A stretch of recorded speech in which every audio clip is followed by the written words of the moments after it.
दोस्तों, अगर आप चैनल पे नए हैं तो चैनल को ज़रूर सब्सक्राइब कर लें। इस स्टोरी के पिछले एपिसोड्स नहीं पढ़े तो पहले जाकर उन्हें पढ़ लें। साथ ही स्टोरीज को शेयर कर दीजिएगा।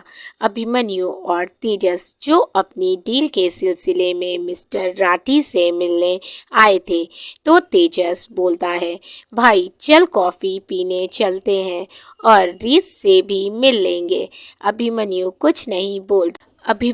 कुछ नहीं बोलता और गाड़ी रेस्टोरेंट की तरफ मोड़ देता है। तेजस मन ही मन मुस्कुरा रहा था और वो अपने दिल में बोलता है, भले ही तू कुछ ना बोले, लेकिन मुझे पता है कि तेरा भी मन है उससे मिलने का। थोड़ी देर में दोनों पहुंच जाते हैं और गाड़ी से उतरकर अंदर जाने लगते हैं। तभी अभिमन्यु की नज़र रीत पर जाती है। रीत रोड के किनारे एक दुकान के पास बैठी थी।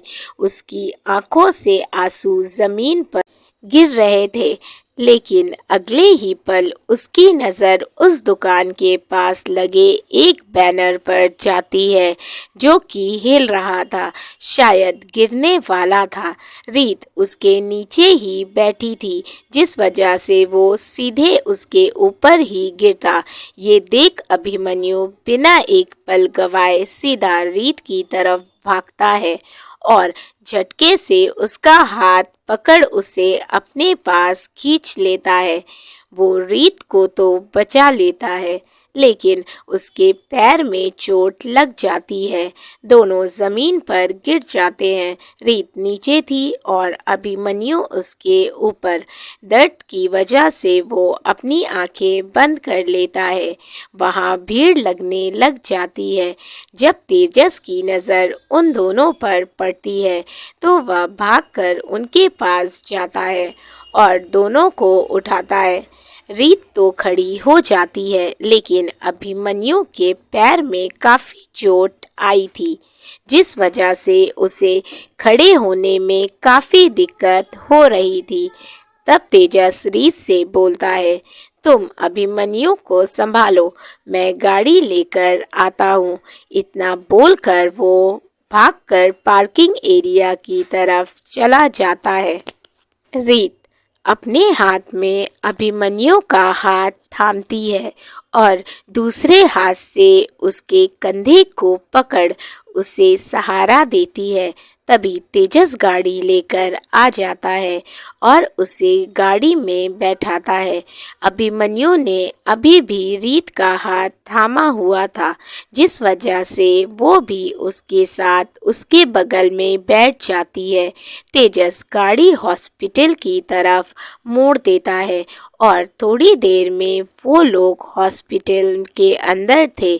अभिमन्यु बेड पर पीछे की तरफ टेक लगाकर बैठा था। उसके पैर में प्लास्टर बंधा हुआ था। उसे इस समय काफ़ी गुस्सा आ रहा था। वो गुस्से से अपनी आंखें बंद किए बैठा था। रीत एक कोने में सिर झुकाए खड़ी थी। वहीं तेजस को अभी भी समझ नहीं आ रहा था कि ये सब आखिर हुआ कैसे, लेकिन वो इतना ज़रूर जानता था कि इस समय अभिमन्यु काफ़ी ज़्यादा गुस्से में है। तभी डॉक्टर अंदर आते हुए बोलते हैं, तो अब आपको कैसा लग रहा है मिस्टर रजावत?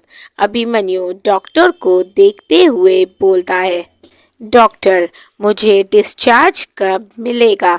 आज शाम को मेरी फ़्लाइट है। उसकी बात सुन डॉक्टर थोड़े सख्त लहजे में बोलते हैं, देखिए मिस्टर रजावत, डिस्चार्ज तो थोड़ी देर में आपको मिल जाएगा, लेकिन किसी भी प्रकार का ट्रैवल करने की परमिशन मैं आपको नहीं दूंगा, क्योंकि आपके पैर में काफ़ी ज़्यादा चोट आई है।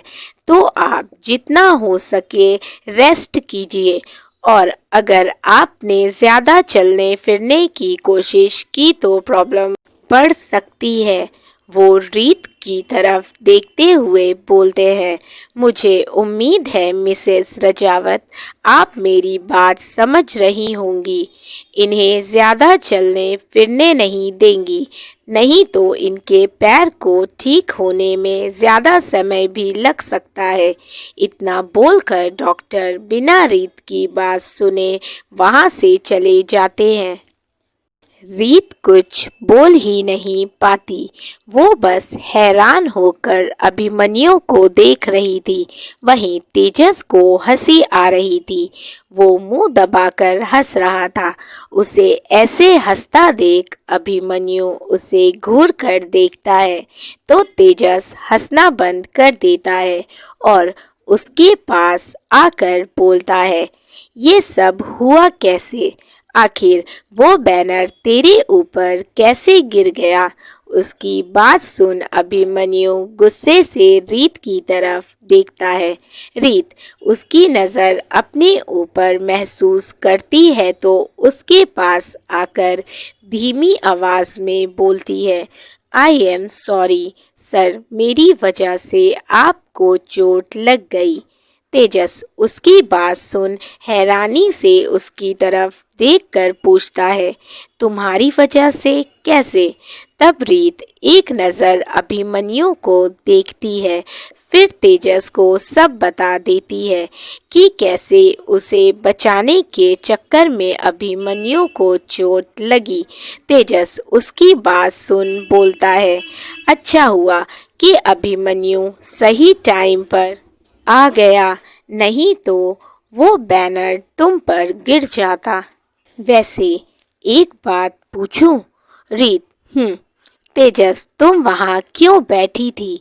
तुम्हें तो रेस्टोरेंट के अंदर होना चाहिए था ना?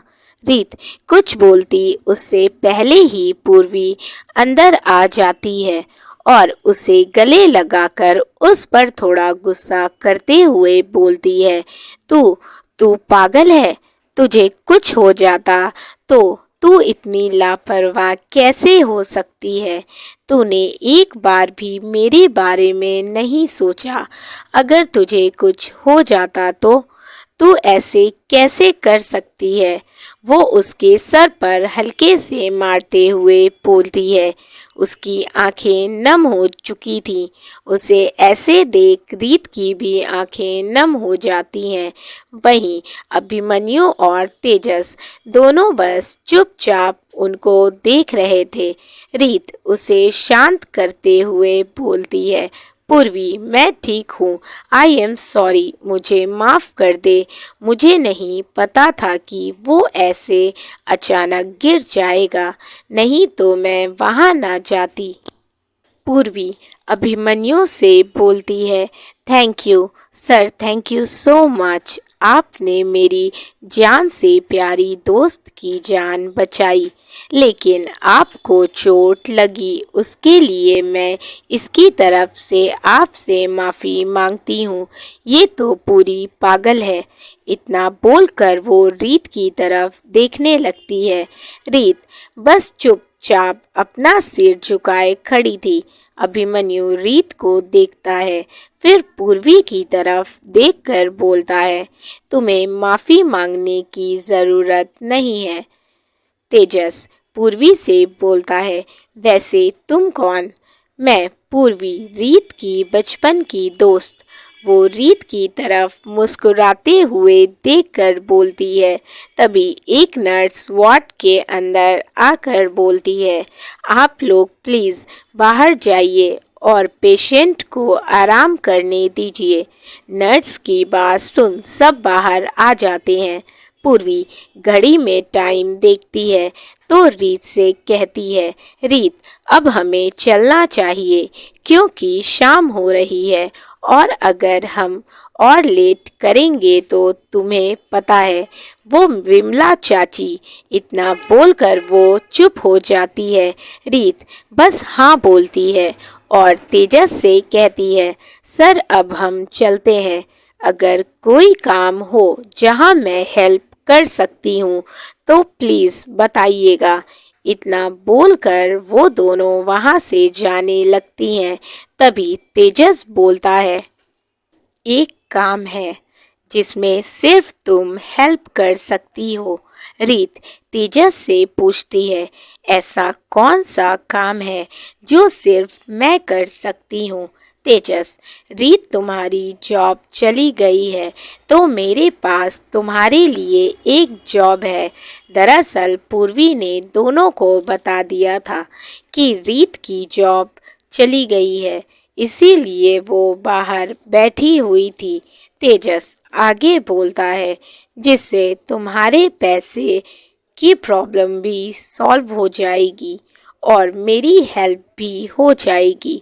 पूर्वी, कौन सी जॉब है आप बताइए? रीत, ज़रूर करेगी।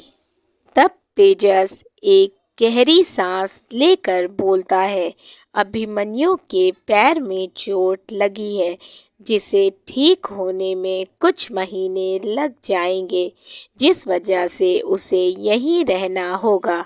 वैसे तो मैंने उसका फार्म हाउस क्लीन करवा दिया है, लेकिन अभी वो ज़्यादा चल फिर नहीं सकता, जिस वजह से उसका ध्यान रखने के लिए यहाँ कोई होना चाहिए और मुझे लगता है कि मुझे इस काम के लिए तुमसे अच्छा शायद ही कोई और मिलेगा।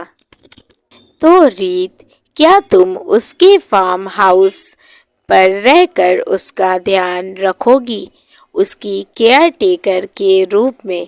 तेजस की बात सुन रीत थोड़ी हैरान होकर बोलती है, सर मैं कैसे?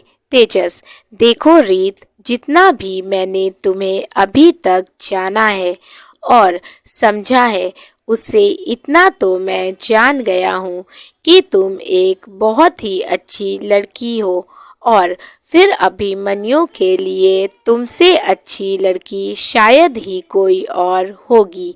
मेरा मतलब है उसकी केयर टेकर के रूप में।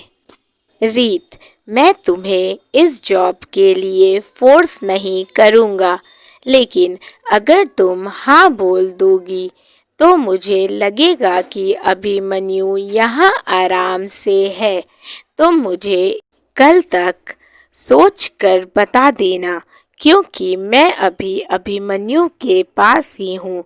इतना बोलकर वो मुस्कुरा देता है और हाँ, तुम अपने चाचा चाची की फिक्र मत करना, मैं उनसे बात कर लूँगा। इतना बोलकर तेजस अभिमन्यु के पास चला जाता है। रीत भी पूर्वी के साथ बाहर आ जाती है और रिक्शा में बैठकर वहां से निकल जाती है। पूर्वी रीत को कहीं खोया हुआ देखकर उससे पूछती है, तूने क्या सोचा है? रीत चुपचाप बैठी थी। पूर्वी उसके हाथ पर अपना हाथ रखते हुए बोलती है, देख रीत, मेरी मान तो तुझे ये जॉब कर लेनी चाहिए, बाकी अब आगे तेरी मर्जी। लेकिन हाँ, तू जो भी फैसला लेगी मैं हमेशा तेरा साथ दूंगी। रीत ने उसकी तरफ देखा तो पूर्वी हल्के से मुस्कुरा दी। दोस्तों, अगर स्टोरी अच्छी लगी हो तो वीडियो को ज़रूर लाइक कर दीजिएगा। चैनल पे नए हैं तो चैनल को सब्सक्राइब कर ले, साथ ही अपने फीडबैक मुझे ज़रूर दें। स्टोरीज़ को शेयर कर दिया करिए। Thank you for watching and keep supporting. Love you all, bye bye.